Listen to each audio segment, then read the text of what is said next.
ತಪ್ಪು ಮಾಡಿದ್ರು, ಸರಿ ಮಾಡಿದ್ರು, ಇಲ್ಲ ಏನೋ ಒಂದು ಭವಿಷ್ಯದ ಪ್ರಧಾನಿ ಆಗ್ಬೋದು. ಯಾರು MP ಎಲೆಕ್ಷನ್ ಯಾವ ರೀತಿಯಾದಂತಹ ಒಂದು ಕಾಣ್ತದೆ? ಮೋದಿ ಮಂತ್ರ ಇಲ್ಲಿ ನಡೆಯುತ್ತೆ, ಮೋದಿ ಮಂತ್ರ ನಡೀತದೆ ಇಲ್ಲಿ ಹೇಳುವಂಥದ್ದು ಇಲ್ಲ. ನಾನು ಹೇಳಿಕ್ಕೆ ಇಷ್ಟಪಡೋದಿಲ್ಲ. ಯಾಕಂತ ಹೇಳಿದ್ರೆ ಮೋದಿ ಅಲ್ಲಿ ಕುತ್ಕೊಂಡು ಇಲ್ಲಿ ಏನು ಸರಿ ಮಾಡ್ತೇನೆ ಹೇಳುವಂಥದ್ದು ಬರೆಯಿಸುವುದು ಆಗುದಿಲ್ಲ.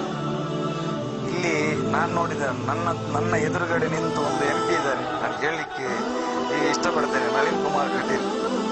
ಅವರ ವೇದಿಕೆಯಲ್ಲಿ ಭಾಷಣ ಆಗಿ ಉಳಿತು ಹೊರತು ಅವರು ಮಾಡಿದ್ದು ಏನಿಲ್ಲ ಮಂಗಳೂರಿನ ಜನತೆಗೆ.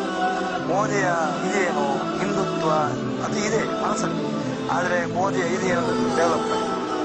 ನಾನು ಕೇಳೋದು ಮಂಗಳೂರು ಏನು ಡೆವಲಪ್ಮೆಂಟ್ ಆಗಿದೆ, ಎಷ್ಟು ಬಂದಿದೆ ದುಡ್ಡು, ಎಷ್ಟು ಹಣ ಬಂದಿದೆ, ಆದರೆ ಏನಾಗಿದೆ? ನಳಿನ್ ಕುಮಾರಿಂದ ಏನು ಮಾಡಿಲ್ಲ ಅವರು, ಝೀರೋ. ಅಂಥವರಿಗೆ ನೀವು ಕೊಟ್ರೆ ಅಲ್ಲಿ ಇಂಗ್ಲಿಷ್ ಮಾತಾಡ್ಲಿಕ್ಕೆ ಬರೋದಿಲ್ಲ ಅವರಿಗೆ.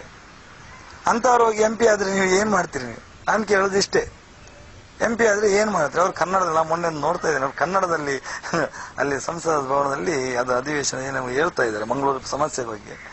ನನಗೆ ನಾಚೆ ಆಗ್ತದೆ. ಎಲ್ಲರೂ ಹೀಗೆ ನೋಡ್ತಾರೆ ಎಲ್ಲರೂ. ಅವರು ಅಂಥವ್ರಿಗೆ ಯಾಕೆ ಕೊಡ್ಬೇಕು? ವಿದ್ಯಾವಂತರು ಇಲ್ವಾ? ಒಳ್ಳೆ ವ್ಯಕ್ತಿಗಳಿದ್ದಾರೆ, ಹಾಗಂತೇಳಿ ಆ ವ್ಯಕ್ತಿಗಳಿಗೆ ಕೊಡ್ಲಿ ಅಲ್ಲ, ಒಳ್ಳೆ ಯುವಕರಿಗೆ ಕೊಡ್ಲಿ, ಒಳ್ಳೆ ನೇತಾರರು ಇದಾರಪ್ಪ, ತುಂಬಾ ಜನ ಇದ್ದಾರೆ. ದೇಶದ ಸೇವೆ ಮಾಡ್ಬೇಕು ಹೇಳುವಂಥದ್ದು ಒಳ್ಳೆ ವಿದ್ಯಾವಂತ ಯುವಕರಿಗೆ ಕೊಡಿ.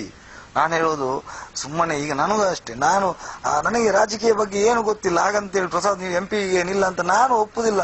ನನಗೆ ಎಲ್ಲಿ ಹೋಗಿ ನನ್ನ ಹತ್ರ ಆಗ್ಲಿಕ್ಕೆ ಅದು ಆಗುದಿಲ್ಲ. ಸತ್ಯವಾಗ್ಲೂ ನಾನು ಹೇಳ್ತೀನಿ.